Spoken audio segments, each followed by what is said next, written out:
Hey guys, welcome back to Just Carve Rob, and we're carving a little gnome out of a 2x2 by 4.5 inch piece of pine. It's pine I bought at Lowe's. It's their top choice pine. We're using a Dremel 4000 and the cut saw extreme burr. Extreme, come on, Rob, think of it, get in your head. Cuts all extreme flame burr. Okay, so we've got the cut saw gold fine. You can see we roughed that guy out on the bandsaw a little bit, and apparently my camera lost some footage here because there was a whole lot more carving going on than what you guys are seeing. But this is what we got, so this is what I'm going to show you. Got that cut saw extreme flame burr in there. Doing a little shaping with it. And there's the fine that we have in our micro carver.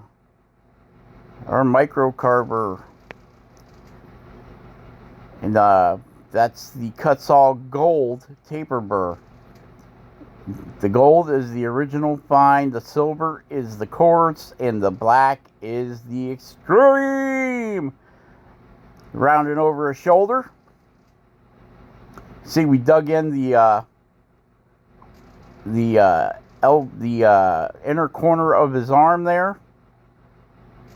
Cutting that in there. Get that arm to stand out a little bit.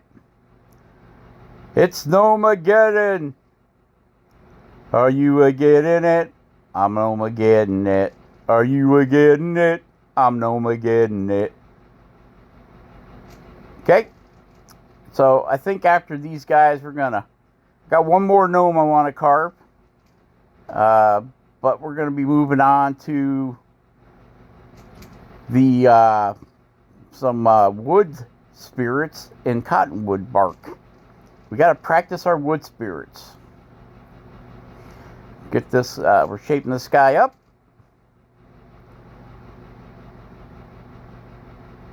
Get it all rounded off.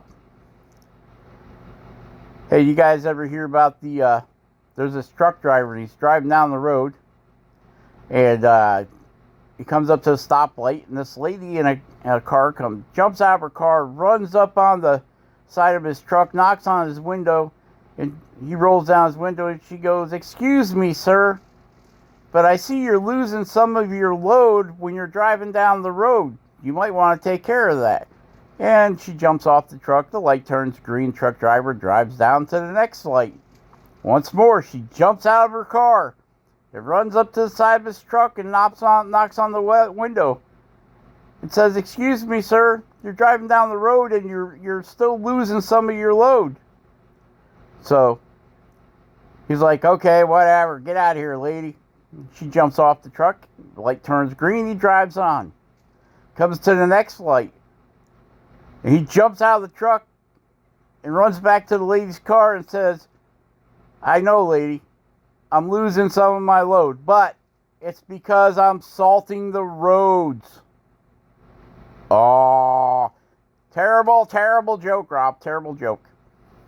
And you can see we're working the arms in here. Getting them cut down a little bit. Making that beard pop out. Change it back over to the taper burr to get in a little bit tighter there. This once more, this is the cut saw taper burr in gold. So it is the fine taper burr. Fine. And I like these fine ones for getting in there and doing the little details. They're a lot smaller at the end than the extreme taper burr, and they're even smaller than the coarse taper burr. And we will run over this guy. We have some ruby burrs. We'll be setting up a ruby burr to do some sanding. That would be the final sand job on this guy. I mean, these are nothing great. They're just something to carve. And so I really don't get into sanding them real smooth. You know, it's not like anybody wants these stupid things. So we'll just get them roughed out and paint them and put them up on the shelf. And when I get enough of them, I'll take them down and give them to Goodwill. So we'll get his beard shaped in. You know your carving isn't up to snuff when Goodwill won't even take them. They don't think they can make 50 cents off of them to do whatever they do with it. But we will carve another one of these guys. I seen one on Facebook, somebody carved, little guy like this. But he had his hand stuck out with a staff in it. So we're going to do one of them, I think. I think that'd be pretty cool. Same thing, big nose gnome. You know, a lot more heavy beard and stuff than these guys. So we'll give it a crack. We'll crackle at it. We'll see if we can get it nailed down. And we're back to the Kutzall Extreme Flame Burr. We're getting rid of some wood. This pine I got from Lowe's. I think it was a 10-foot 2x2 top choice. Seems to carve okay. It's not as fuzzy as the basswood, I can say that. The last chunk of basswood I got, man, was fuzzy. And this stuff seems to be carving all right. Not too good with a knife, but power carving runs right through it. I had a piece with me the other day, and I was trying to carve it with a knife, just a knife. And it was a little bit on the tough side. But, you know, whenever you carve basswood, it don't matter what kind of wood you're cutting. When you go back to it, it just seems like it's super tough. Okay, this is diamond burr. You can get these from Amazon and a set of 10. Last time I checked, they're about 15 bucks for a set of 10. These are the larger diamond burrs. You got a couple different sizes. You got the small ones, you got the micro ones, and these are kind of like the medium ones. I do have a bunch of the small ones, but I like using these medium-sized ones. They got a little more coarse bite to them, grit.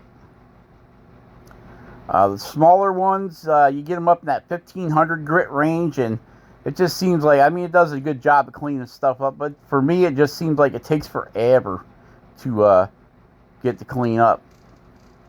Okay, so we still got that diamond burr in there. And we're just, see how that coarser grit diamond burr cuts into that pine so ever so nicely. So we're cutting his mustachio in. See that? Now we're feathering that back. Feather it back, Jordy. Feather it back.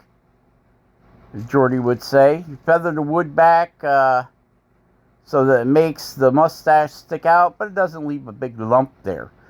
Okay, so now we're back to the gold. Back to the Kutzall gold burr. Kutzall fine.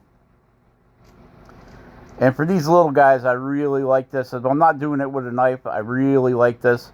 I do enjoy carving with a knife, but those videos are usually an hour long at minimum.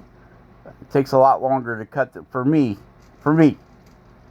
Maybe not for Doug Linker or Kevin Coates, but for me, even with time lapse, it seems to take like an hour for me to carve anything with a knife. But it's real relaxing. It's quiet. You can listen to the radio or TV, whatever your preferred media is. Just don't try watching TV when you're carving with a knife, because you should always keep yourself concentrated on what you're doing. That's why most of the time I'll have the radio playing in the background so I can concentrate on my what I'm carving. Okay, he's almost done. Almost done. The pain is almost over, my friends. The pain is almost over. Okay, this is a burr that I got for the Dremel. It's a nitrite coated carbide burr. It's cylinder shape. It does have cutters on the end. So we're going to cut his beard hairs in with this. We're using it on the corner of the burr. So it cuts like you're using a V tool. It kind of cuts the V's in there for you. And you can make them light or heavy. You know, mix them up Make it light, make it heavy. We got the top of his hat flopped over a little bit there on a little gnome guy. Got his hands hooded up underneath of his beard. If you remember back in the beginning, the other gnome that we had, he had one hand with a glove on it and one hand without. Okay, guys, so that's it for this one. A quick video from Just Carve Rob. Stay awesome. Carve something awesome. Carve every day if you can. And we will catch you guys on the next one. All right? All right. All right, Jordy? All right. All right, Spike? All right. So make sure you hit that like button. Tell your friends. And we'll catch you all on the next video. I'm dragging it out because I still got 10 seconds to go. 10 seconds. All right, so there they are. The one guy's got a glove. The other guy's got his hands under his beard. There they are. Catch you later. Bye-bye.